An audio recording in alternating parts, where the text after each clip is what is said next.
So that's the other part that we're being offered, because we're one of the few people in our community that have cattle, is people are offering us land. And like last year we grazed till the first bad blizzard, I guess it was. And we had an agreement to pay that guy a certain dollar amount, and he didn't want the money. He's like, I just wanted the cattle out on the land. So those opportunities are happening for us also. We should be running more cattle, I guess. So back when I was on Burleigh County Soil Conservation District, we had a program where we formed alliances between farmers and ranchers. And how we did it there is the rancher would pay for the cover crop seed, the farmer would seed it on his or her land, and then the rancher would bring the livestock, take care of the fences, the water, but it was up to the farmer as to how much residue was removed, how heavily they grazed it. And that really worked out well. I know there's some of those associations that are still being used today. Now, depending on how long they were able to graze, there may or may not have been some money exchanged. You know, there has to be cooperation though, because that cover crop mix that's going in has to address the resource concerns of the farmer.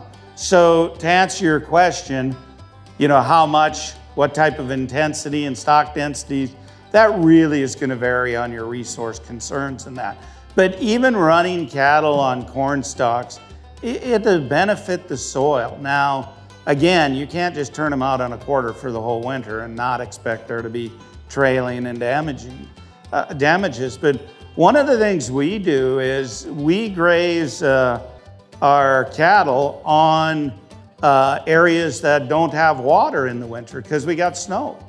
And a cow will do just fine on snow, you know.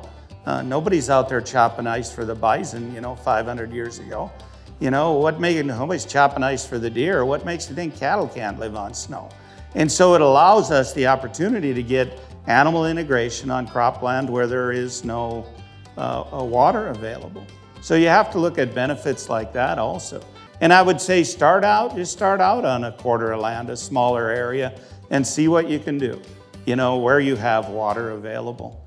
We have shallow pipelines through our entire 6,000 acre ranch, and they're all buried shallow because come freeze up, those cattle got a winter on snow. Now we do allow them the opportunity, if there is a farmstead where we can get to water in the winter, we'll allow them to walk back. But otherwise, they're doing everything on snow.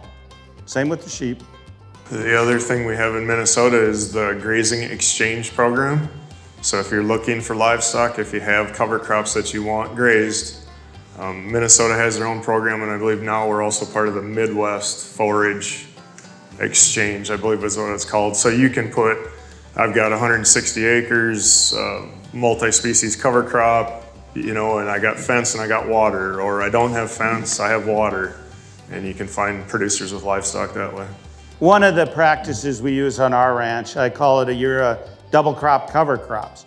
We'll have our fall seeded biennials, which is cereal rye, winter triticale, forage winter wheat, winter barley, hairy vetch, and sweet clover.